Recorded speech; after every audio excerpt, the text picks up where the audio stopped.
आने के लिए मूंद मुख डंडन को चुरालो को चवाई खाई, कूद दौड़ दुष्टन को शत्रु संहारिका, मार अंग्रेज रेज कर दई मात चंडी, बच्चे नाही बैरी बाल बच्चे संहारिका।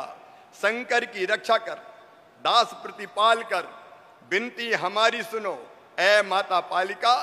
खाई ले मलच्छन को झेल नहीं करो अब, भच्छन तच्छन करो बैरन को कालिका। इस कविता से शंकर साहब जी ने भी और रघुनाथ साहब जी ने भी अंग्रेजों के खिलाफ विद्रोह पूरे आसपास के क्षेत्र में भड़काने का काम किया था।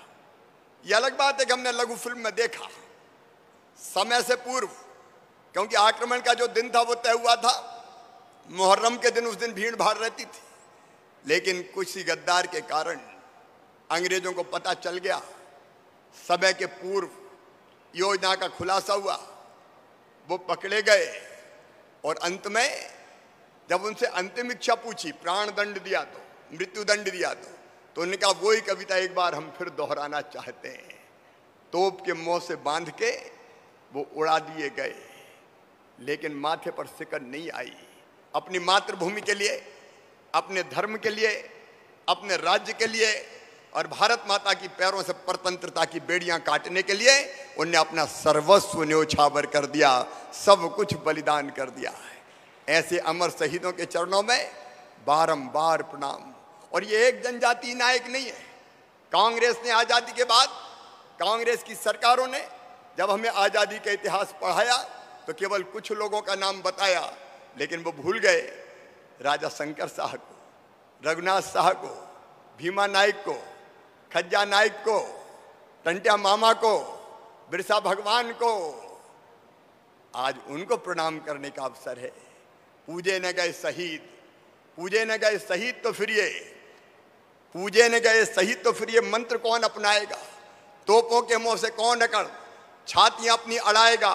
चूमेगा फंदे कौन, चूमेगा फंदे कौन, गोलियां कौन बख्श पे खाएगा? अपने हाथों अपने मस्तक फिर आगे कौन बढ़ाएगा? पूजे न गए शहीद तो फिर ये बीज कहां से आएगा? धरती को मां कहकर माटी माथे से कौन लगाएगा? इसलिए आज उन वीरों की पूजा करने हम आए हैं। मैं अमर शहीदों का चारण उनके यश गाया करता हूं, जो कर्ज राष्ट्र ने खाया है मैं उसे चुकाया करता हूं। सब कुछ तो बलिदान कर दिया। और मुझे प्रसन्नता है कि आदरणीय अमित शाह जी पहले भी आए थे, एक बार 11-12 दिन रुके थे, 6 दिन रुके थे और पूरा अध्ययन करके गए थे।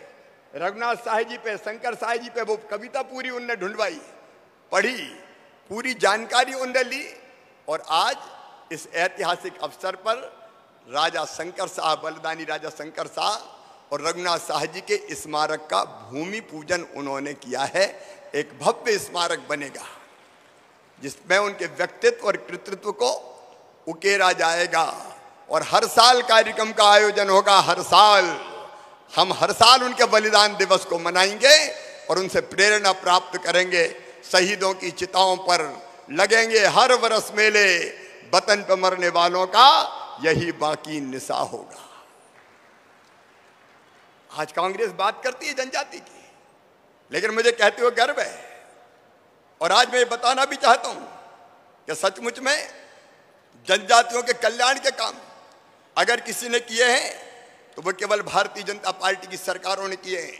केंद्र में जब माननीय अटल बिहारी वाजपेयी जी भारत के प्रधानमंत्री बने तो अलग से पहली बार हिंदुस्तान में जनजाति कल्याण मंत्रालय का गठन किया। कांग्रेस ने कभी नहीं किया। सबसे पहले जनजाति आयोग का गठन अगर किया तो अटल जी के द्वारा किया।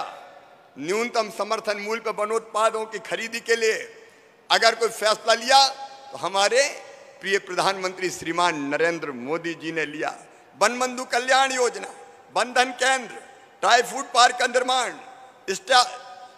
स्टैंड अप इंडिया के माध्यम से 10 लाख से लेकर 1 करोड़ रुपए तक की सहायता राशि, एक नहीं स्वास्थ्य पोर्टल बना के जनजातियों के स्वास्थ्य प्रबंधन हेतु प्लेटफॉर्म उपलब्ध कराने का काम, एक नहीं अनेकों काम हमारे यशस्वी प्रधानमंत्री श्रीमान नरेंद्र मोदी जी ने जनजाति के बहनों और भाइयों को लिए हैं और वनाधिकार का पट्टा भी देने का फैसला हुआ था, तो वो भी भारतीय जनता पार्टी की सरकार ने किया।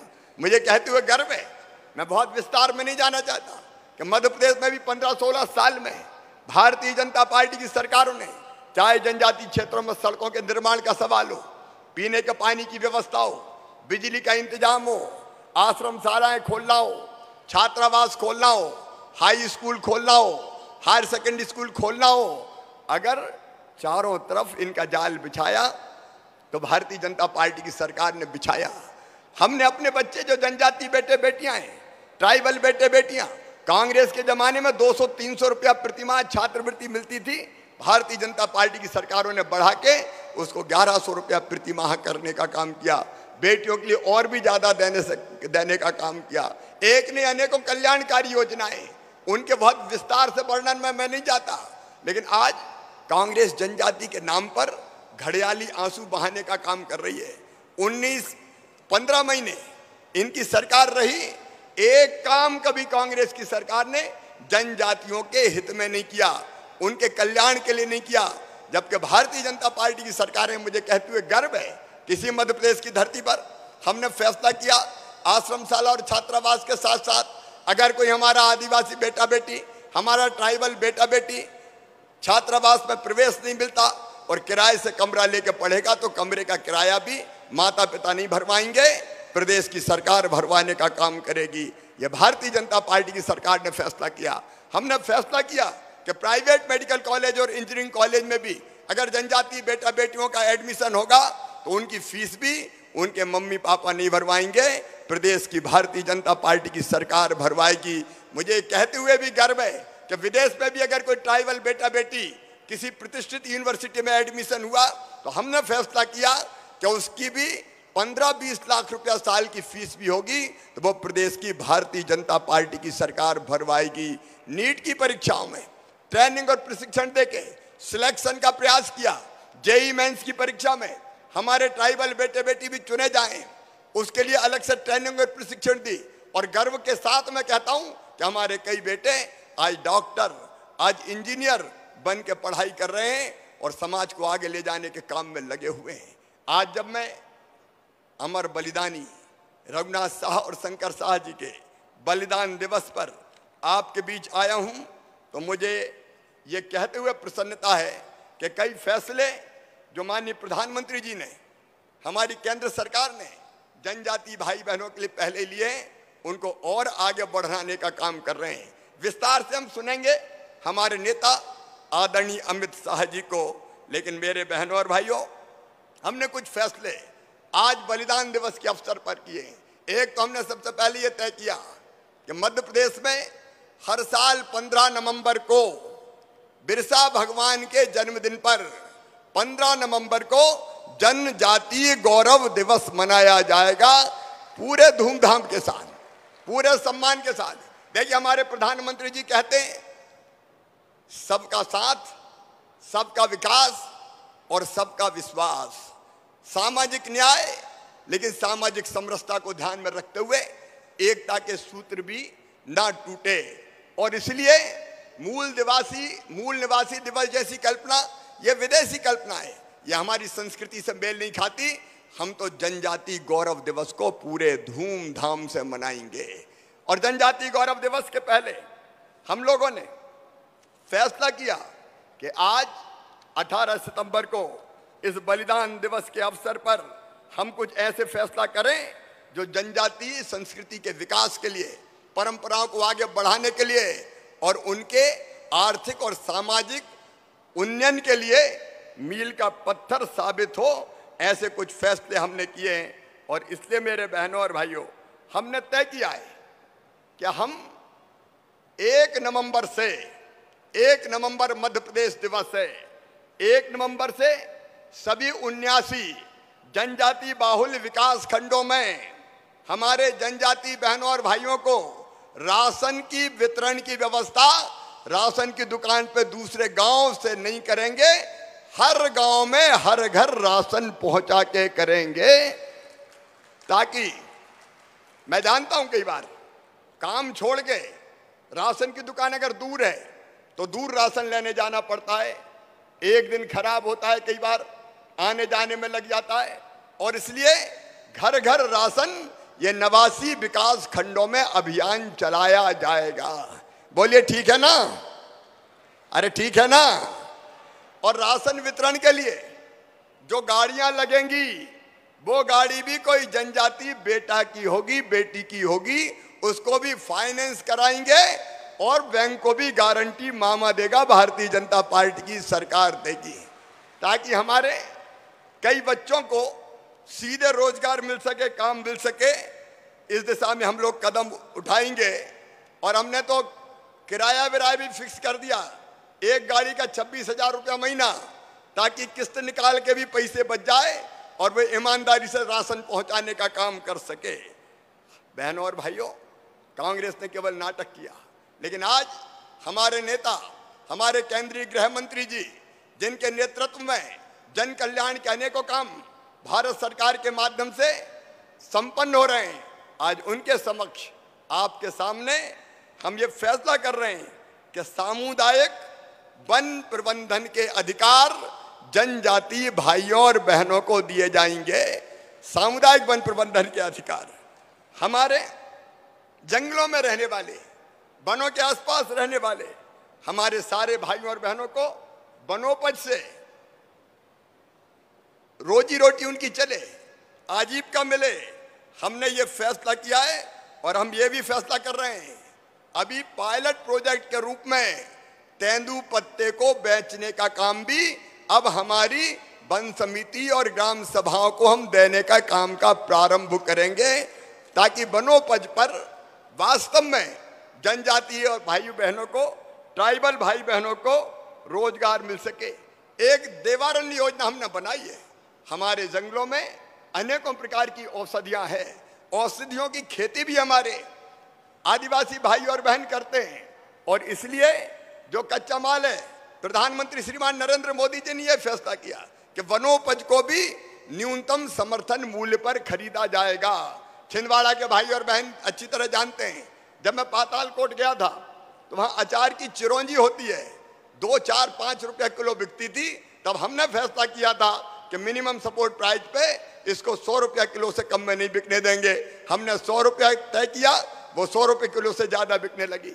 ऐसी जितनी वनोपज होती है, कोदो हो, कुटकी हो, रागी हो, महुआ हो, करंज के बीज हो, नीम की निमोली हो, लाख हो, अलग अलग जितनी भी वनों में जो औषधियां होती है और ऐसी चीजें होती है जिनको प्रोसेसिंग करके, जिनसे निर्माण करके लोगों को बेचा जा सकता है, उसके लिए एक पूरी वैल्यू चेन बनाएंगे, प्रोसेसिंग उसकी करेंगे। देवारण्य योजना के अंतर्गत वन औषधियां और वन उत्पाद को प्रोसेसिंग करके बेच के हमारे जनजाति भाई बहन ज्यादा लाभ कमा पाए, इस बात का हम प्रयास करेंगे। और एक बात और, कभी कांग्रेस ने पेशा एक्ट लागू किया? केवल बात करते रहे, केवल चर्चा करते रहे। कब पेशा एक्ट लागू किया? कब 5th शेड्यूल 5वीं अनुसूची पर अमल किया? आज में हमारे नेता माननीय अमित शाह जी पधारे, भारतीय जनता पार्टी के मध्य प्रदेश की सरकार एक ऐतिहासिक फैसला कर रही है। पेशा एक्ट चरणबद्ध तरीके से मध्य प्रदेश की धरती पर लागू किया जाएगा जनजाति भाई और बहनों के लिए। और उसमें जो बाकी जातियों के भी निवासी हैं, उनके अधिकारों को संरक्षित रखते हुए उनको कोई नुकसान नहीं होगा, लेकिन उनके हितों की रक्षा करते हुए पेशा एक्ट को चरणबद्ध तरीके से हम मध्य प्रदेश में लागू करेंगे। पेशा एक्ट ग्राम सभा को सामुदायिक संसाधनों की सुरक्षा और संरक्षण का अधिकार देती है। वन भी सामुदायिक संसाधन है, इस कारण पेशा एक्ट वनों की सुरक्षा और संरक्षण का भी अधिकार ग्राम सभा को देता है। और इसलिए हम अमली जामा इसको पहनाने के लिए सामुदायिक वन प्रबंधन समितियों के गठन की जिम्मेदारी ग्राम सभा को देने की शुरुआत करेंगे। ग्राम सभाओं को ये अधिकार जाएंगे।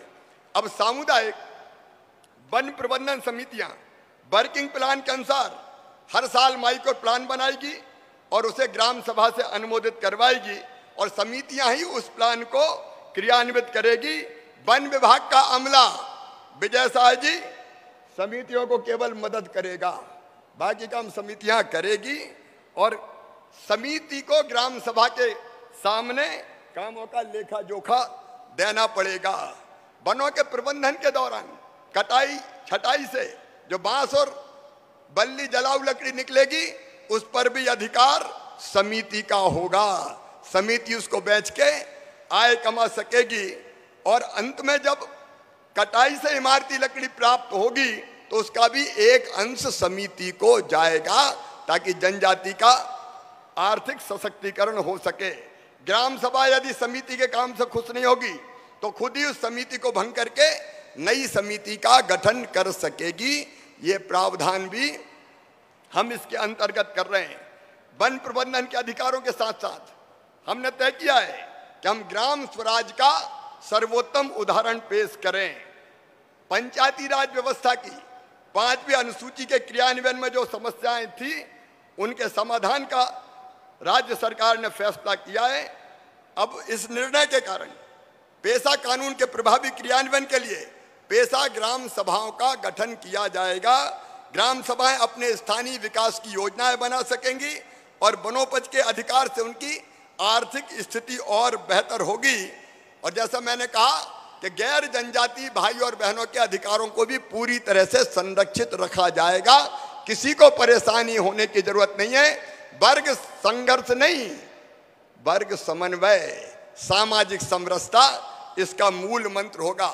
मेरे प्रिय बहनों और भाइयों, हमने यह भी तय किया, कई जगह ऊंची ब्याज की दरों के कारण गरीब जनजाति भाई बहन का शोषण होता है और इसलिए हमने मध्य प्रदेश अनुसूचित जनजाति साहूकार विनियम 1972 को अब और प्रभावी बनाया है और उसमें संशोधन करके जनजाति क्षेत्र में साहूकारी का धंधा करने वालों के पंजीयन शुल्क में वृद्धि के साथ ब्याज की दरों को भी नियंत्रित कर दिया है। जो तय दरें हैं उससे ऊपर अगर कोई ब्याज लेगा तो उसको कड़ा दंड दिया जाएगा। यह फैसला भी सरकार ने किया है। एक बीमारी होती सिकल सेल एनीमिया, उससे बचाने के लिए, क्योंकि इस बीमारी के कारण खून की कमी, शरीर में दर्द, विकृतियां और रोग प्रतिरोधक क्षमता में कमी आती है और ये जनजातीय क्षेत्र में अधिक होती है। और इसलिए 89 जनजातीय विकास खंडों में सिकल सेल बीमारी से निजात पाने के लिए 15 नवंबर से मध्य प्रदेश राज्य सिकल सेल मिशन प्रारंभ किया जाएगा और सिकल सेल की बीमारी का पूरा इलाज निःशुल्क किया जाएगा। इलाज में जितना खर्च आएगा राज्य सरकार उठाएगी। जनजातीय क्षेत्रों में शिक्षा के लिए माननीय प्रधानमंत्री जी ने अनेकों प्रावधान किए हैं। व्यवसायिक शिक्षा, रोजगारोन्मुखी शिक्षा, एक नहीं अनेकों प्रावधान है। उन प्रावधानों को अक्षरशः लागू करेंगे। फीस भरवाने से लेके और जनजातीय क्षेत्रों में 8वीं और 9वीं से ही हमारे बेटा बेटियों को नीट और जेईई मेंस की परीक्षा की तैयारी करवाना, स्मार्ट क्लास की ऑनलाइन व्यवस्था करना, ये जो प्रधानमंत्री जी का संकल्प है उसको पूरा करने का भी हम लोगों ने फैसला किया है। और पाठ्यक्रम को भी आज की आवश्यकताओं के अनुरूप बनाया जाएगा। जनजातीय कौशल विकास की दृष्टि से भी हमने कई फैसले किए हैं। हमारे ऐसे बेटा बेटी जो 8वीं के बाद पढ़ाई नहीं कर पाते और स्कूल छोड़ देते हैं, उनको फिर से कौशल विकास में प्रशिक्षित किया जाएगा। सर्टिफिकेट दिए जाएंगे ताकि वो शिक्षा व स्वरोजगार के माध्यमों से फिर से अपनी रोजी रोटी चला सके। हर पंचायत में कम से कम 4 लोगों को ग्रामीण इंजीनियर के रूप में प्रशिक्षित किया जाएगा ताकि गांव के काम सीख के जनजाति बेटा बेटी और गांव के लोग ही कर सकें। कौशल विकास के साथ साथ एक और फैसला हमने किया है, 1 साल के अंदर बैकलॉग के जितने पद हैं वो सारे के सारे पद भरने के लिए अभियान चलाया जाएगा ताकि रिक्त पदों पर हम भर्ती कर सकें। और ऐसी भर्तियां जिनमें प्रक्रिया अधूरी रह गई है उन प्रक्रियाओं को भी हम पूरा करने का काम करेंगे। मछली पालन, मुर्गी पालन, बकरी पालन के लिए भी एक एकीकृत योजना बनाई।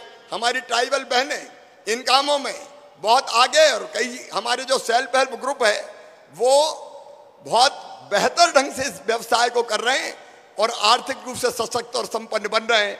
इसको भी एकीकृत रूप से हम करके अनेकों प्रकार के ऋण की, उसकी गारंटी की व्यवस्था लेके इनको आर्थिक रूप से उन्नत बनाने का काम करेंगे। मेरे बहनों और भाइयों, हमने ये भी फैसला किया है, अभी हमने देखा राजा शंकर शाह और रघुनाथ शाह की वीरता, हम अपने बच्चों को पुलिस और फौज में जाने के लिए भी विशेष रूप से ट्रेनिंग देने का काम करेंगे, जिससे हमारे बेटा बेटियां ऐसी प्रतियोगी परीक्षाओं में सफल होके आर्मी और पुलिस के माध्यम से भी देश की सेवा कर सके। 15 नवंबर को मैंने बताई कि जनजाति गौरव दिवस हम मनाएंगे। आज हम ये भी फैसला कर रहे हैं 18 सितंबर को कि छिंदवाड़ा विश्वविद्यालय का नाम राजा शंकर शाह विश्वविद्यालय किया जाएगा, ताकि उनके नाम को हम अमर कर सकें। आज़ादी के इस अमृत महोत्सव के अवसर पर जनजाति अधिकारों को गांव-गांव तक हम पहुंचाएंगे। जनजाति बहनों भाइयों की शिक्षा, स्वास्थ्य, आजीविका और अधिकारों के लिए हम मिलजुल के काम करेंगे, कोई कसर उसमें नहीं छोड़ेंगे। आज हमारे बीच हमारे नेता माननीय अमित शाह जी हैं, उनके सामने हमने ये संकल्प व्यक्त किए हैं। मेरे प्रिय बहनों और भाइयों, कांग्रेस ने केवल छला और धोखा दिया है। सही अर्थों में भारतीय जनता पार्टी सबका साथ, सबका विकास, सबका विश्वास और सबके प्रयास के मूल मंत्र के आधार पर समाज के हर वर्ग का कल्याण का काम करेगी, और उसमें जनजाति भाई और बहन पीछे नहीं रहेंगे।